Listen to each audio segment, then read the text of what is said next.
Voilà, donc nous sommes rendus au moment de l'écoute de la puissante parole du Seigneur et j'aimerais donc aborder ce sujet des plus intéressants, l'enseignement le plus détesté donc aujourd'hui. Et évidemment, nous ne devons pas le détester, pas faire comme les autres, mais au contraire, voir qu'est-ce que la parole de Dieu déclare. Et on va lire, si vous voulez bien, dans l'évangile de Jean, chapitre 3. Évangile de Jean, chapitre 3. Et nous allons lire à partir du verset 17. Jean, chapitre 3, verset 17. Vous connaissez par cœur le verset précédent, qui est le verset 16, car Dieu a tant aimé le monde. Et ensuite, au verset 17, là où nous commencerons notre lecture. Dieu, en effet, n'a pas envoyé son Fils dans le monde pour qu'il juge le monde, mais pour que le monde soit sauvé par lui. Celui qui croit en lui, en Jésus, n'est pas jugé, n'est pas condamné, mais celui qui ne croit pas est déjà jugé, déjà condamné, parce qu'il n'a pas cru au nom du Fils unique de Dieu. Et ce jugement, cette condamnation, quelle est-elle? Verset 19, ce jugement, c'est que la lumière étant venue dans le monde, les hommes ont préféré les ténèbres à la lumière parce que leurs œuvres étaient mauvaises. Seigneur, nous te bénissons. Nous voulons te glorifier, nous voulons respecter ta parole, l'honorer, nous voulons être fidèles à cette parole. Notre part ici-bas sur la terre, Seigneur, c'est de garder tes paroles. Nous te le demandons tout notre cœur au nom puissant de Christ qui va bientôt revenir de façon soudaine et étonnante. Au nom de Jésus, Amen. Et tout le peuple dit Amen. Amen. Gloire à Dieu. On peut s'asseoir, frères et sœurs.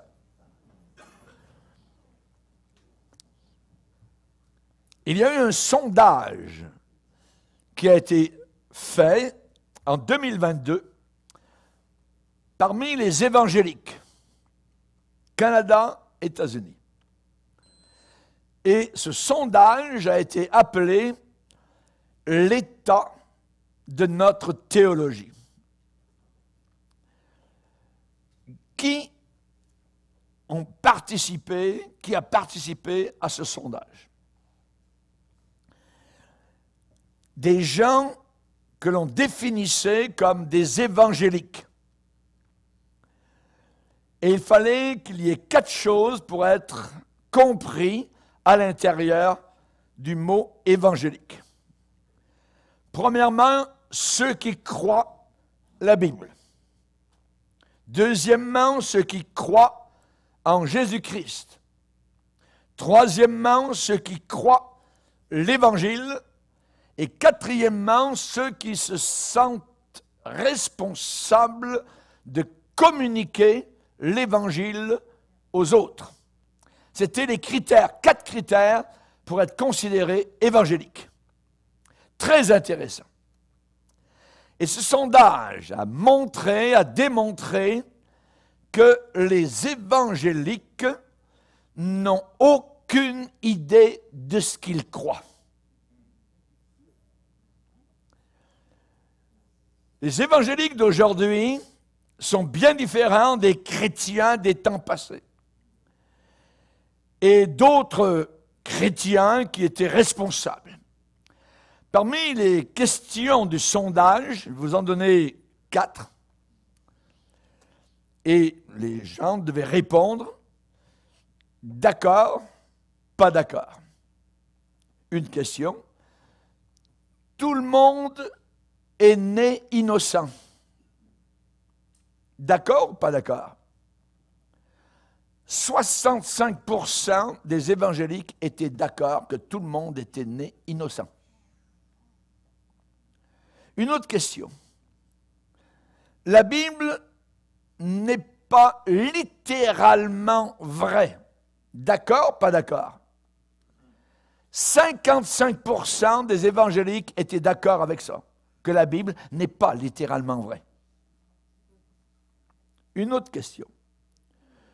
Dieu accepte l'adoration venant de toutes les religions. D'accord ou pas d'accord? 56% étaient d'accord, des évangéliques, que Dieu accepte l'adoration de n'importe quelle religion.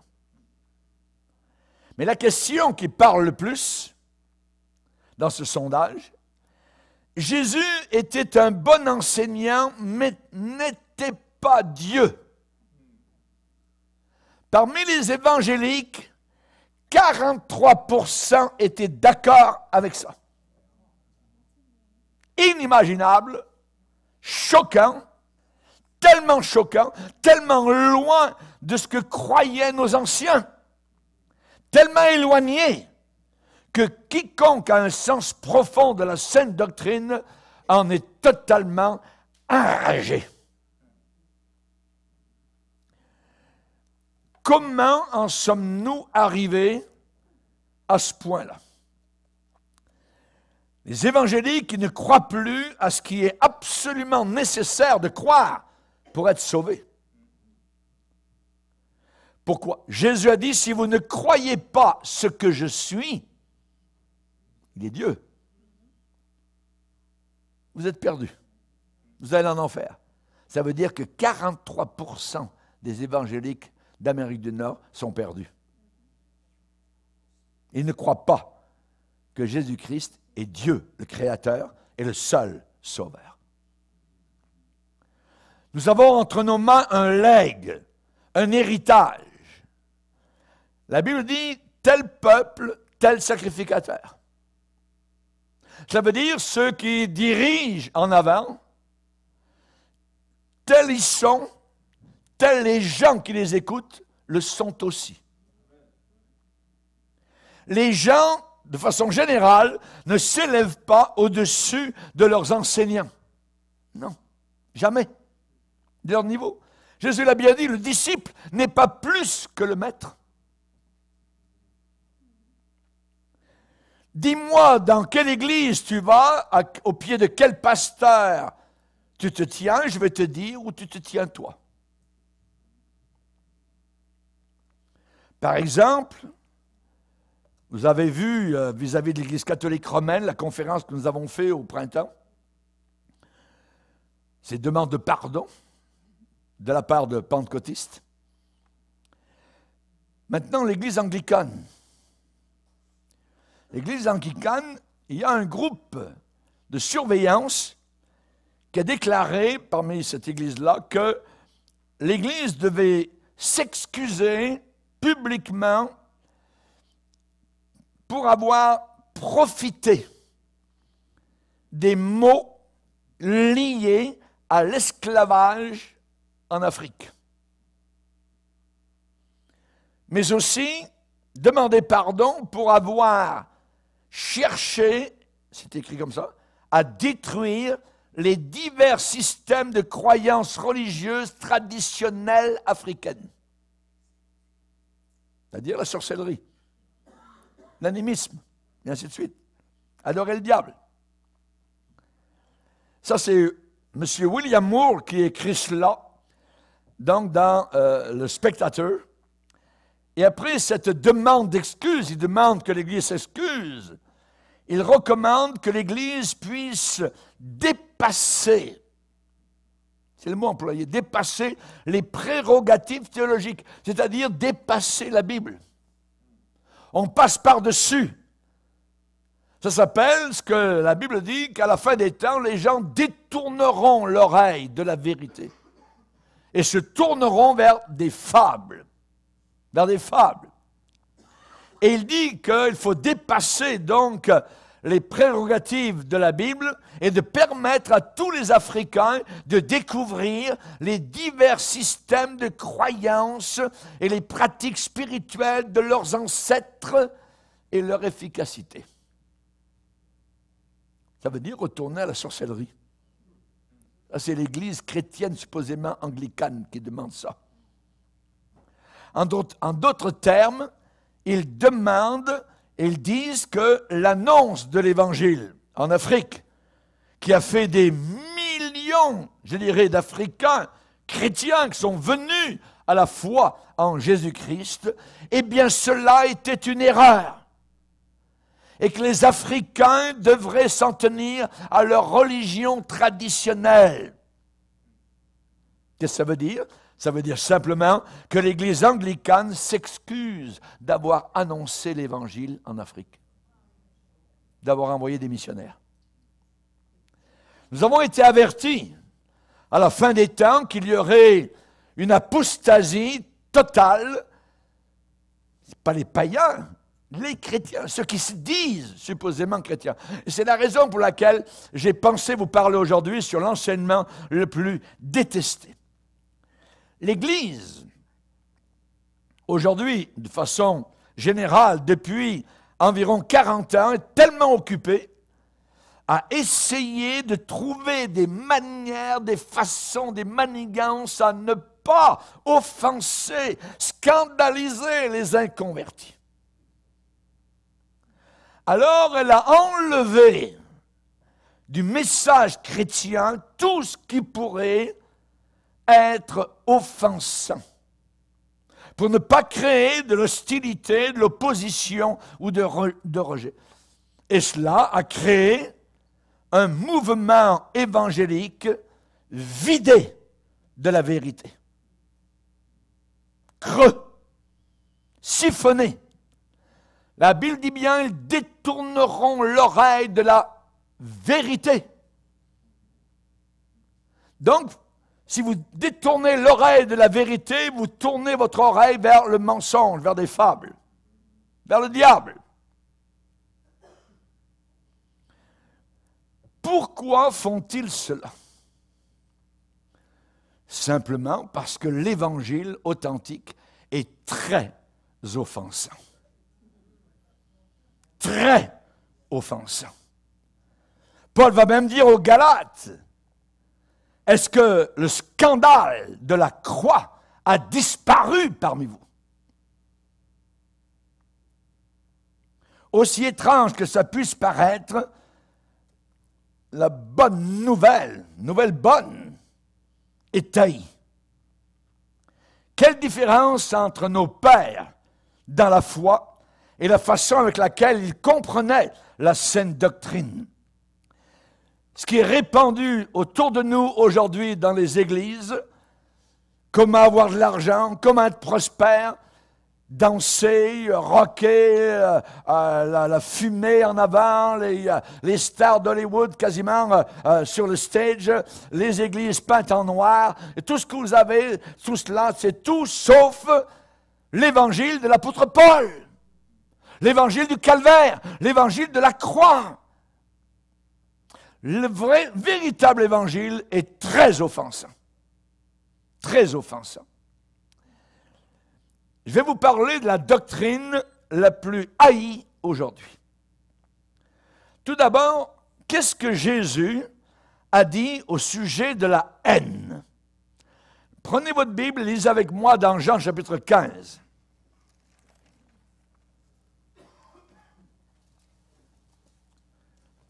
Jean chapitre 15, verset 18. Si le monde vous hait, sachez qu'il m'a haï avant vous. Si vous étiez du monde, le monde aimerait ce qui est à lui, mais parce que vous n'êtes pas du monde, et que je vous ai choisi du milieu du monde, à cause de cela, le monde vous hait. Regardez le verset 23. Celui qui me hait est aussi mon Père. Si je n'avais pas fait parmi eux des œuvres que nul autre n'a faites, ils n'auraient pas de péché. Mais maintenant, ils les ont vues et ils ont haï, et moi et mon Père. Mais cela est arrivé afin que s'accomplisse la parole qui est écrite dans leur loi. Ils m'ont haï. sans cause. 7 fois, dans un court passage, vous avez le verbe haïr. Et nous allons nous instruire, nous allons apprendre directement à partir de Jésus, dans la chambre haute avec les disciples, si le monde vous hait, sachez qu'il m'a haï avant vous. Le verbe haïr, en 8 versets, dans Jean 15, revient 7 fois. Les disciples étaient certains d'une chose, c'est que le monde haïssait Jésus. Ils savaient ça, certainement. Pas le monde païen, le monde de la religion, le monde religieux juif haïssait Jésus. Ceux qui proclamaient suivre le Dieu d'Abraham, d'Isaac, de Jacob, le Dieu de l'Ancien Testament, le Dieu créateur. C'est ces gens-là qui haïssaient Jésus. Jésus était Dieu incarné, Dieu dans un corps, Dieu caché sous l'enveloppe corporelle. Mais ils ne l'ont pas reconnu comme tel. Ils le rejetaient totalement. Il est venu chez les siens ne l'ont pas reçu. Ne l'ont pas reçu. Ils m'ont haï. Ils m'ont haï. Et Jésus va dire à ses disciples, ils m'ont haï avant que vous, mes disciples, ils vous haïssent. Il y a un temps où le monde juif n'haïssait pas les apôtres. Il y a eu un temps comme ça. Le monde juif n'haïssait pas les apôtres. Au début du ministère de Jésus-Christ, Jésus a dit dans Jean 7,7, « Le monde ne peut pas vous haïr, mais moi, il me hait. Mais moi, il me hait. » Ça veut dire, les gens vous voient. Jésus dit aux disciples, les gens vous voient comme faisant partie de leur monde à eux. Ils ne peuvent pas vous haïr. C'est la raison pour laquelle, quand quelqu'un ne suit pas vraiment le Seigneur, qui a un pied dans le monde ne les haïsse pas. Mais de Jean chapitre 7 à Jean chapitre 15, tout cela avait changé. Et Jésus va parler au Père Céleste et dire, « Père, je leur ai donné ta parole et le monde les a haïs. » Ah, maintenant ils sont haïs. Qu'est-ce qui a changé? Le monde ne les haïssait pas tant qu'ils n'avaient pas appris, tant qu'ils n'avaient pas compris, tant que les disciples n'avaient pas commencé à prêcher le message de Jésus-Christ. Tant que c'était Jésus qui prêchait le message, c'était lui, Jésus, qu'ils haïssaient. Mais dès que les disciples ont commencé à prêcher le même message, alors, ils ont haï les disciples. Pourquoi cette haine féroce? Pourquoi cette haine acharnée? Pourquoi la haine contre l'homme le plus merveilleux, le plus gracieux, le plus gentil, le plus rempli de compassion, le plus doux, le plus miséricordieux? Pourquoi une haine contre cet homme rempli d'amour, le plus rempli d'amour qui ait marché sur la planète? Le monde me hait. Le monde me hait. Jean 7,7. Ils m'ont haï sans cause, sans raison. Jean 15, 25. Contre l'homme-dieu, contre le Dieu-homme, qui a exprimé l'amour divin, qui a offert le pardon des péchés, qui a accordé l'entrée dans le royaume du ciel, qui a donné gratuitement la vie éternelle. Pourquoi cette haine? Je vais vous donner la réponse. Elle est dans Jean 7,7. Jean 7,7. Jean 7,7. Le monde ne peut vous haïr, moi, il me hait, parce que je rends de lui le témoignage que ses œuvres sont mauvaises. Oh! Voilà la raison de la haine envers Jésus. Voilà la doctrine la plus haïe, l'enseignement le plus détesté, voyez, c'est-à-dire la doctrine de la dépravation humaine, totale, complète. La doctrine qui dit que la race humaine est pécheresse. Ça, on ne veut pas l'entendre. Cet enseignement va créer, va générer, va nourrir de la haine. Parce que l'homme déchu doit, d'une manière ou d'une autre, essayer de se trouver une façon de se valoriser, de se tolérer lui-même, de s'excuser. Je ne suis pas si mauvais que ça. La Bible dit, il n'y a pas de juste, pas même un seul. Tous sont égarés. Tous sont pervertis, tordus. La crainte de Dieu n'est pas devant leurs yeux. Romains chapitre 3. Mais l'homme déchu, orgueilleux, veut se valoriser, invente d'autres évangiles, comme l'évangile de l'estime de soi-même.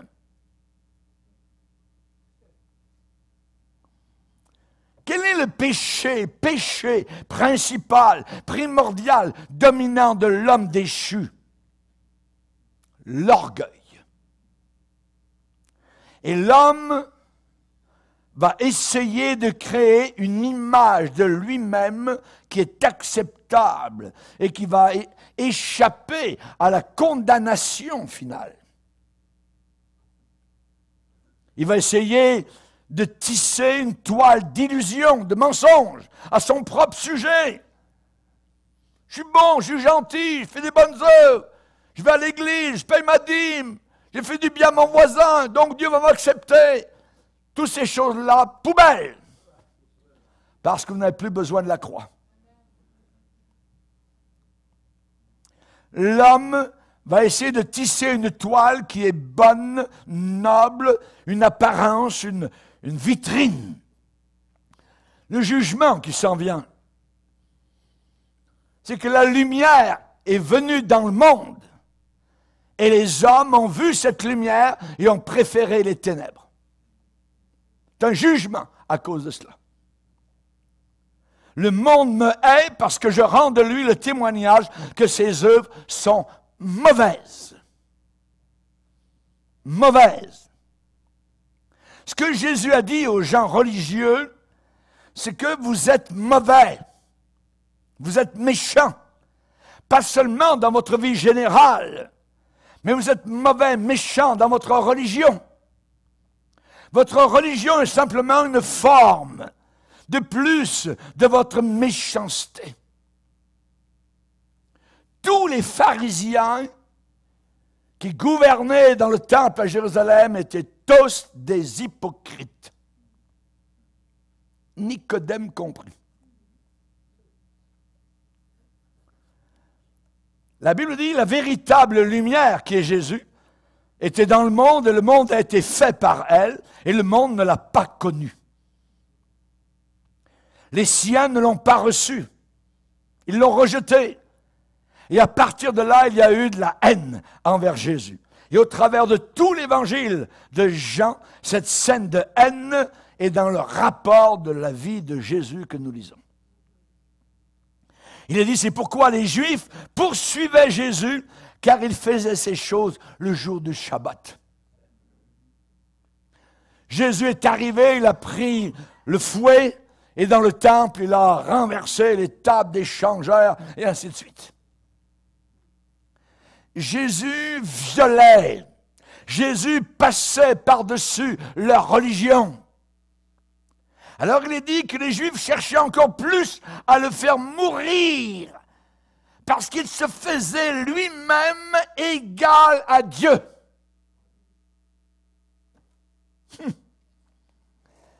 Il est dit, Jean 7, 1, les Juifs cherchaient à le faire mourir. Alors Jésus ne voulait pas séjourner en Judée, il est allé au nord, en Galilée. Jean 7, 32, les principaux sacrificateurs, les pharisiens, envoyèrent des huissiers pour le saisir, pour l'arrêter. Une autre occasion, Jean 8, 59, ils prirent des pierres pour les jeter contre lui. Et Jésus se cacha et sortit du temple. Jean 10, 39, ils cherchaient encore à le saisir et s'échappa de leurs mains. Jean 11, 53, dès ce jour, ils résolurent de le faire mourir. Et Jésus ne se montra plus ouvertement parmi les Juifs. Verset 57, les principaux sacrificateurs et les pharisiens donnèrent l'ordre que si quelqu'un savait où était Jésus, il le déclare pour qu'on se saisisse de lui. Imaginez, ils ont comploté pour le tuer. Ils ont comploté pour l'arrêter, pour le battre, pour le flageller et finalement le crucifier. Le climat religieux a été totalement hostile à Jésus du début jusqu'à la fin de son ministère. Et c'est la raison pour laquelle, dans Hébreu, il est dit « Considérez celui qui a supporté contre sa personne une si grande opposition de la part des pécheurs, une si grande hostilité de la part des pécheurs. » Et c'est la raison pour laquelle Ésaïe va le décrire comme étant un homme de douleur, habitué à la souffrance, semblable à celui dont on détourne le visage. Jésus, à leurs yeux, n'était rien. Il était un nobody. Il était moins que rien. Il était insignifiant. Et la Bible dit qu'il n'avait rien pour plaire, rien d'attirant. Faible plante qui sort d'une terre desséchée. Mais en réalité, tout à son sujet était attirant. Il a chassé la maladie du pays d'Israël pendant 3 ans. Des milliers de malades ont été guéris de toutes sortes. Des morts ont ressuscité. Il a pris soin des enfants. Il a pris soin des veuves. Il a guéri les aveugles, Bartimée à Jéricho. La femme avec la perte de sang a été totalement délivrée. La belle-mère de Pierre, malade, de fièvre. Soudain, Jésus la touche, guérie. La fille de Jairus, morte. Et voilà que maintenant, Jésus sort de la chambre avec la jeune fille vivante. Imaginez, il a apporté un message de pardon, un message de salut. Un paralytique est descendu du haut d'un toit. Et voilà que Jésus le guérit totalement. Imaginez. Et ils l'ont haï. Et ils l'ont haï. Il a apporté un message de vie éternelle jusqu'à la fin. Au brigand repentant à côté de lui, qui lui a dit aujourd'hui, tu seras avec moi dans le paradis. Il avait simplement dit, souviens-toi de moi. Souviens-toi de moi. En dépit de tout cela, ils l'ont haï. Il a offert le salut. Venez à moi, vous tous fatigués et chargés. Ils l'ont haï.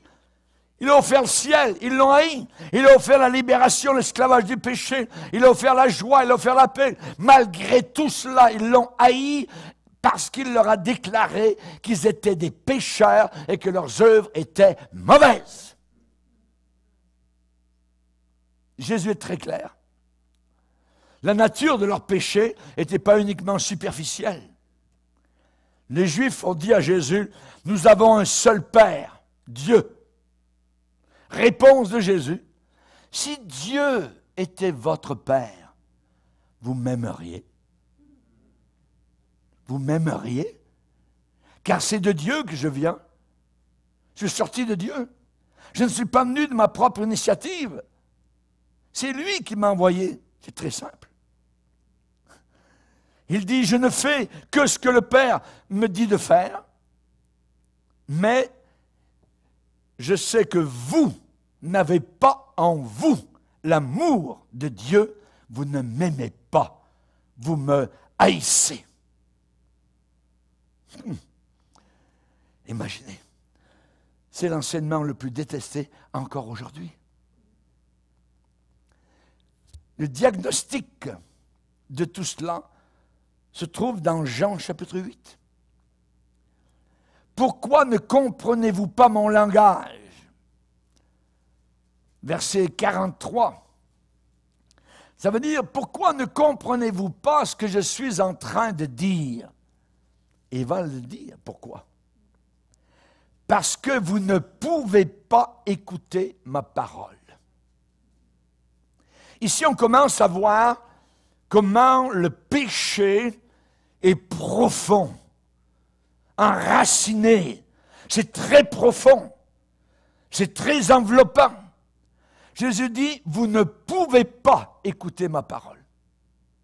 Vous m'haïssez parce que vous ne pouvez pas écouter ma parole. Ici, il n'y a pas de place pour passer à côté, ainsi de suite, essayer de contourner. Non, non, non. Vous, les gens religieux, vous êtes dans une telle condition spirituelle qu'il n'est pas possible pour vous de comprendre ce que je suis en train de dire. Vous êtes des hommes animaux. L'homme animal ne reçoit pas les choses de Dieu parce qu'elles sont une folie pour lui. Pourquoi cela? On va aller un peu plus profond. Jésus va aller plus loin. Il va dire à ces gens religieux qui prient, qui vont au temple, vous avez pour père le diable. Maï. On ne peut pas aller plus bas que ça. Vous avez pour père le diable. C'est très offensant. Très offensant. Jésus dit aux leaders juifs d'Israël qu'ils agissent, qu'ils opèrent sous la puissance de Satan. Et vous voulez accomplir les désirs de votre père. Et il a été meurtrier dès le commencement. Jésus est très spécifique. Pourquoi? Parce qu'il cherche à tuer Jésus. Vous voulez accomplir les désirs de votre père. Votre père, c'est Satan, c'est un tueur. Vous cherchez à me tuer. Il leur a dit la vérité. Votre désir, c'est de me tuer. Donc, c'est consistant avec ce que vous êtes véritablement. Et il va leur dire, le diable ne se tient pas dans la vérité, parce qu'il n'y a pas de vérité en lui. Et quand il profère le mensonge, quand il parle de son propre fond, chaque fois, il dit un mensonge.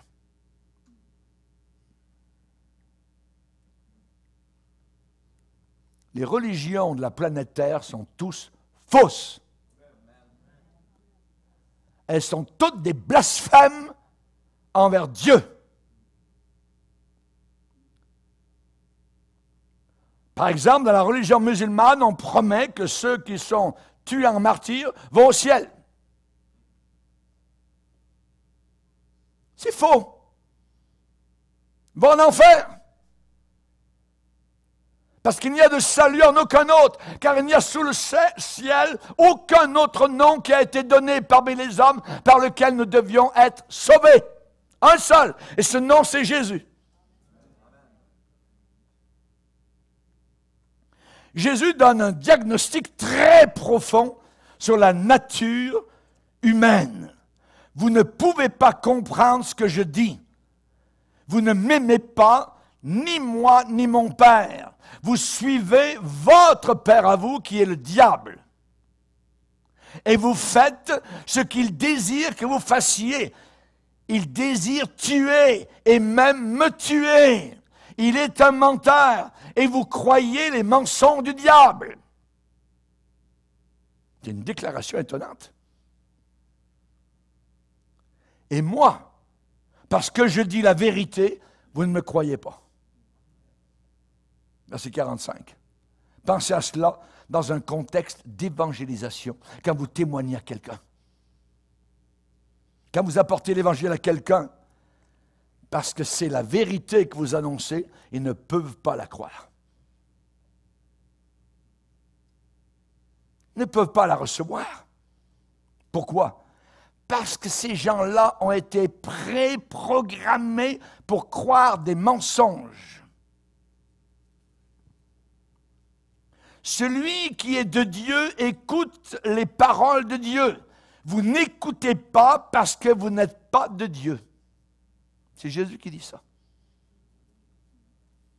On va lire un autre passage dans 1 Jean, chapitre 4, verset 6. 1 Jean, chapitre 4, verset 6.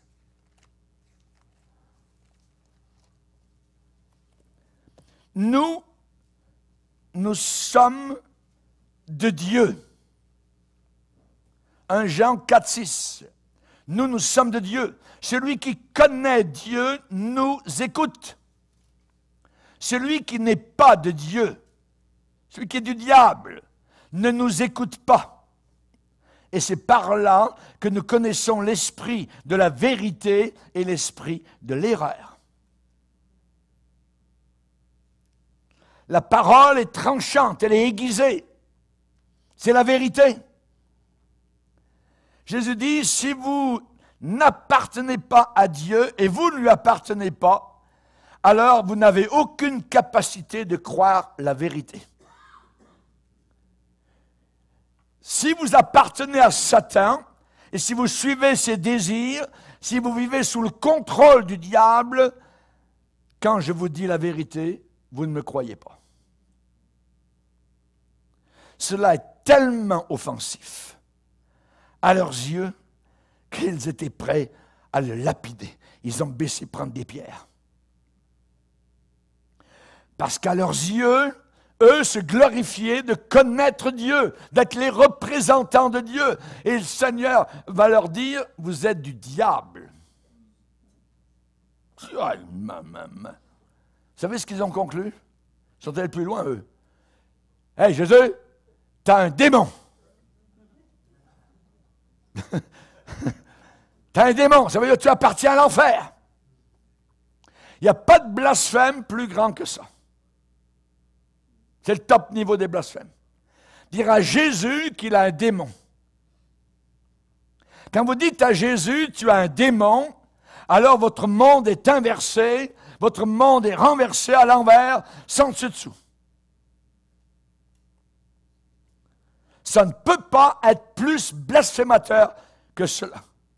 À ce moment-là, la personne est sous un contrôle démoniaque au degré où la personne n'a plus aucune faculté de reconnaître Dieu et vous appelez le Fils de Dieu une personne possédée par un démon.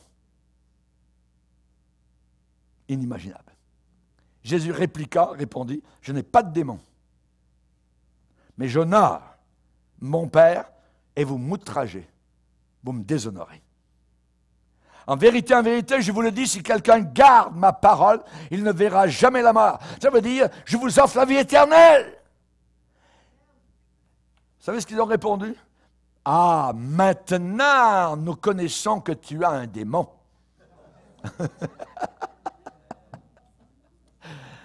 My. Et ça n'a pas changé. Moi, je ne connais aucune stratégie d'évangélisation pour témoigner le nom de Jésus que quelqu'un peut utiliser pour vaincre la résistance naturelle de l'homme à l'Évangile. Si quelqu'un pense qu'il peut développer une stratégie qui peut arriver à faire cela, c'est un insensé. Et nous avons des églises insensées autour de nous par milliers et milliers. Ils pensent qu'en invitant un chanteur, qu'en mettant des bougies, en mettant de la fumée, les femmes qui dansent en avant, ça va attirer les gens. Jamais de la vie. Vous invitez le diable à rentrer dans la maison de Dieu. Jésus n'avait aucune stratégie pour passer par-dessus cette réalité. Vos œuvres sont mauvaises, vous m'haïssez, parce que je vous dis que vos œuvres sont mauvaises. Nous n'avons qu'une seule alternative, c'est le Saint-Esprit. D'être rempli du Saint-Esprit. Jésus a dit que le Saint-Esprit, c'est lui qui va convaincre de péché, de justice et du jugement à venir. Si le Saint-Esprit n'est pas présent, vous pouvez marcher sur la tête, faire n'importe quoi, monter sur les murs, hein, ça ne sauvera jamais personne. C'est là la condition humaine. La condition de l'homme, c'est quoi? Il est pécheur. Pécheur.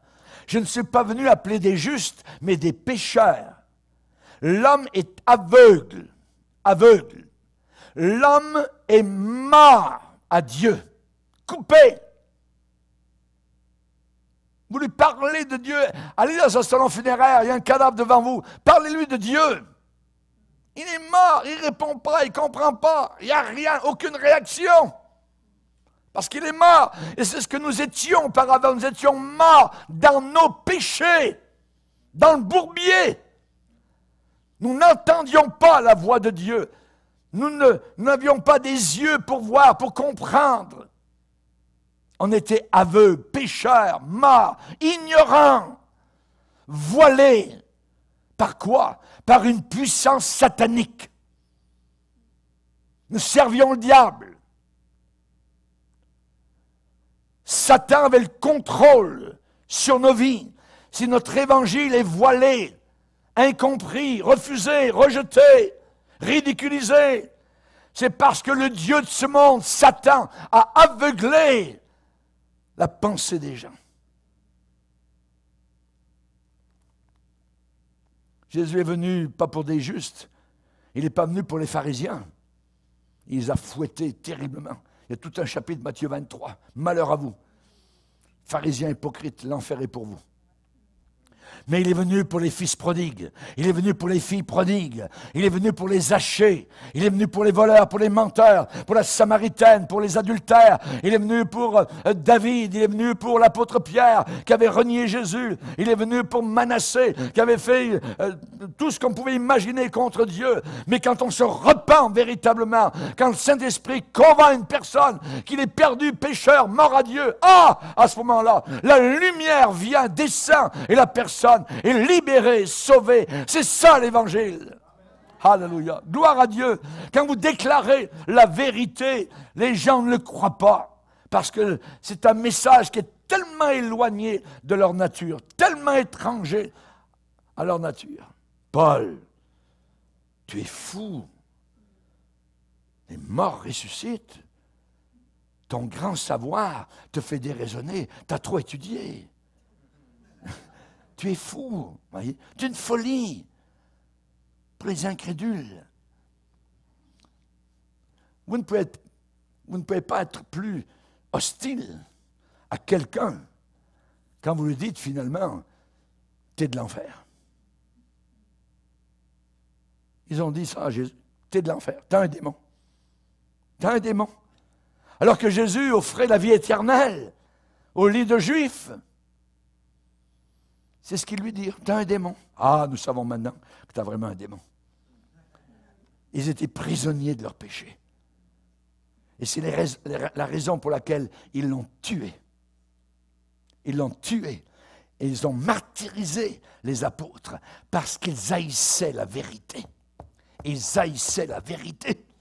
Et quand vous parlez à quelqu'un de l'Évangile, il peut y avoir une tendance naturel parfois à éviter de parler de la véritable condition du non-croyant. On ne veut pas lui parler de l'enfer, on ne veut pas lui parler de tout ça. Il faut dire la vérité. Il faut avoir le courage pour en parler. Être prêt à accepter l'hostilité. Et quand il rejette avec hostilité votre message, vous pouvez leur dire finalement, c'est exactement ce à quoi je m'attendais. Ça démontre la profondeur de ton péché. Tu ne me crois pas. Jésus a dit, vous sondez les Écritures parce que vous pensez avoir en elles la vie éternelle. Ce sont elles qui rendent témoignage de moi. Jésus a parlé de cela dans Luc aussi. Il fallait que s'accomplisse tout ce qui est écrit à mon sujet. dans la loi de Moïse, dans les prophètes, dans les psaumes. Le sujet des Écritures, c'est moi. C'est Jésus. C'est pas être riche, c'est pas réussir dans la vie, c'est pas... non, c'est être sauvé. C'est ça le plus important. Et avec les disciples d'Emmaüs, il est dit qu'en marchant, il leur expliqua dans toutes les Écritures ce qui le concernait. Et finalement, Jésus leur a dit à ces gens religieux, « Et vous ne voulez pas venir à moi pour avoir la vie, pour être sauvés.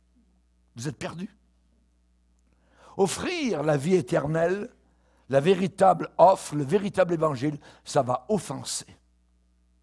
C'est une offense. Ça crée de l'hostilité, de la haine envers vous, parce que c'est la vérité et ne peuvent pas l'accepter parce qu'elles sont sous une séduction pénétrante, subtile du domaine de l'ennemi. Et ils n'ont aucune capacité pour venir et la recevoir. C'est pour ça que Jésus a dit, personne ne peut venir à moi si le Père qui m'a envoyé ne l'attire. Quand j'ai été sauvé, je me suis repenti, mais j'ai été attiré vers Jésus. Je me suis mis à genoux, pas devant Marie, devant une statue, devant Mahomet, devant Bouddha. Je me suis mis moi-même devant Dieu et j'ai dit, pardonne-moi Seigneur. Il m'a attiré, j'ai parlé au Seigneur. Jésus. Alléluia. Jésus leur a dit, vous n'avez aucune capacité pour venir à moi. Vous êtes si profondément enchaînés au péché, tellement prisonniers du péché, vous êtes sous le leadership séducteur du diable et vous avez une aversion naturelle envers la vérité. Surtout la vérité sur votre propre déchéance. Vous ne voulez pas venir. Vous êtes incapable de venir. La définition de la dépravation de l'homme, c'est que d'eux-mêmes, les gens ne veulent pas venir à Jésus et ils ne peuvent pas venir à Jésus-Christ. Les gens sont hostiles, très hostiles à son message. Raison pour laquelle il est tellement dur d'entrer dans le royaume de Dieu. C'est étroit, resserré. Alors il faut se réévaluer. Il faut se peser de nouveau, il faut se jauger de nouveau. Peser, compter, diviser. Rappelez-vous la main qui a écrit à Babylone. Un pécheur qui se défend lui-même ne peut pas entrer au ciel. Un pécheur qui s'excuse, qui trouve des excuses, ne peut pas entrer au ciel. Un pécheur qui se cache derrière des bonnes œuvres qu'il va accomplir, il est perdu. Il est perdu. Parce qu'on ne peut pas se détourner de la croix.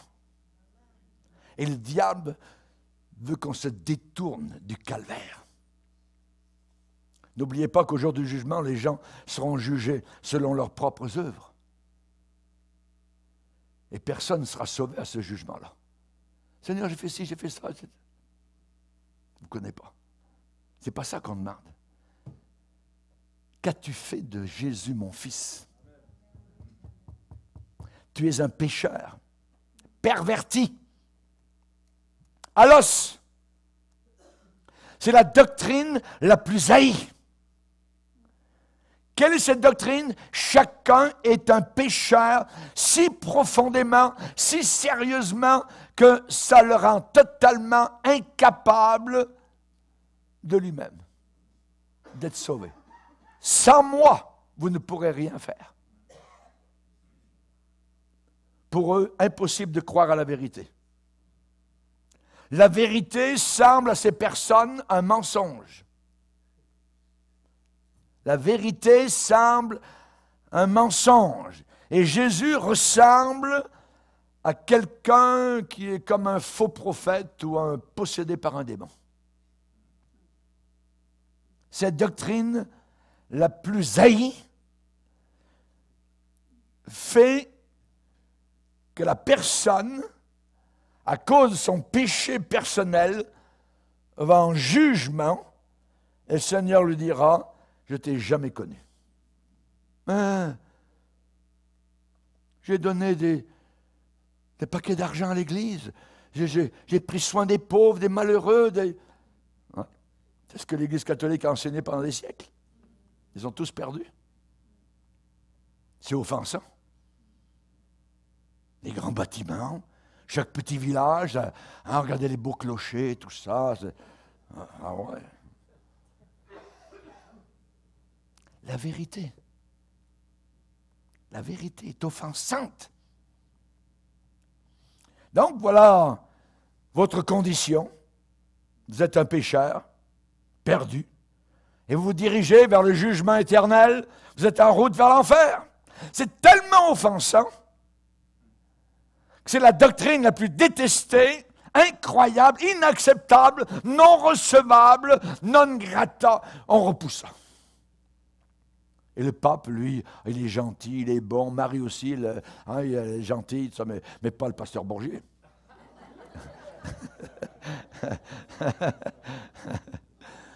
Le monde évangélique, dans sa forme actuelle, a décidé de bypasser, de passer par-dessus cette réalité.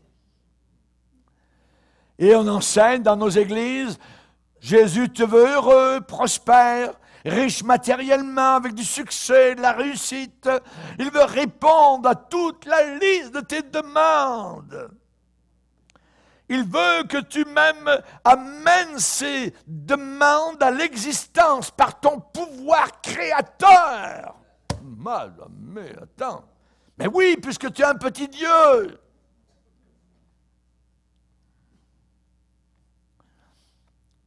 Pas de souffrance. Tu souffres? Voyons, c'est pas l'Évangile. Mais oui, c'est l'Évangile. Souffre avec moi pour l'Évangile. C'est bien écrit.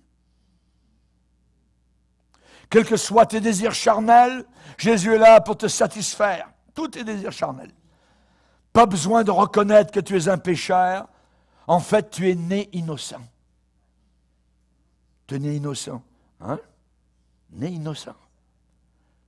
On est tous nés avec une nature pécheresse.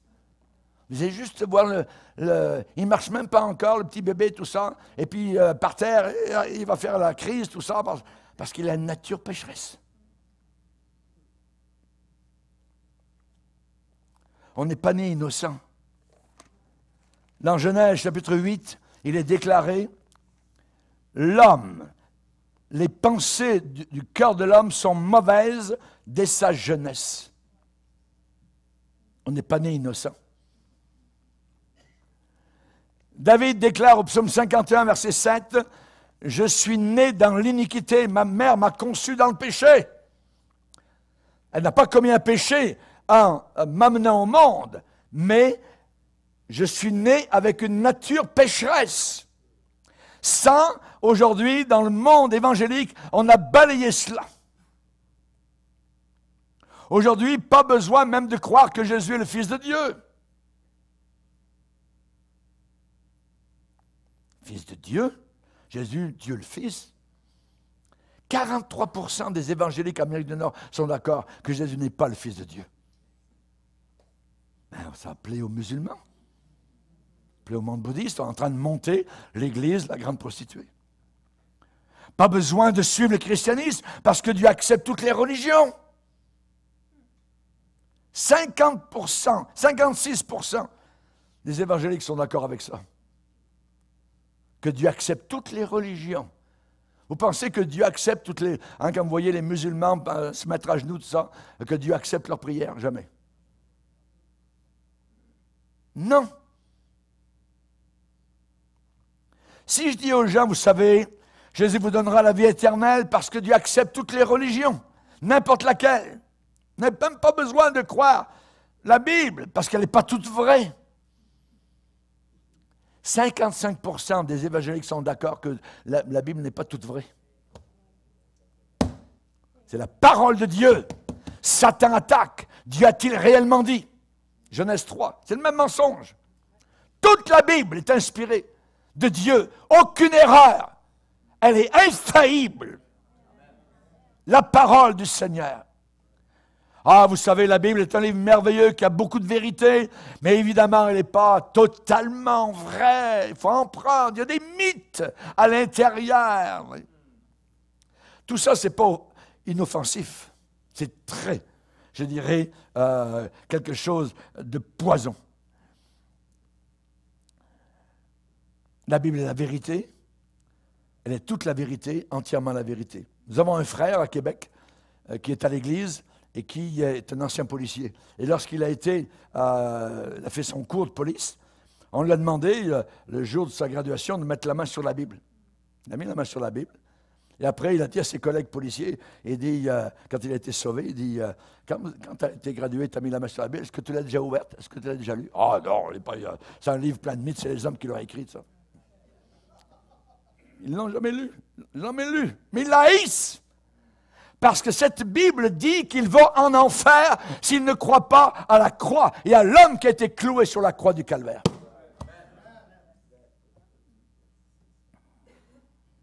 La Bible est la vérité. La vérité, c'est que nous sommes des pécheurs. Et nous sommes morts à Dieu, coupés de Dieu par nos offenses et par nos péchés. Et donc, on est dans une position tellement trompeuse, fausse, qu'on croit des mensonges à un tel degré que la vérité nous semble démoniaque. Le pasteur Bourgier est un faux prophète. Si le diable est en train de vous dire ça, c'est que vous êtes perdu.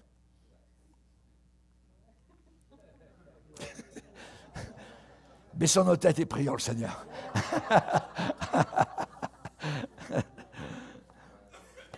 Seigneur, merci pour ta parole. Aide-nous à comprendre le danger, Seigneur, de ce qui se passe actuellement dans le monde, Seigneur, et le monde particulièrement religieux. Seigneur, il n'y a que toi, il n'y a que Jésus. Aucune religion n'est bonne. Il n'y a que toi qui es le seul, l'unique sauveur, le rédempteur, le créateur du monde entier. Et sur la croix, il a fallu que tu payes le prix de nos péchés. Parce que s'il n'y a pas de sang qui coule, il ne peut pas y avoir de pardon.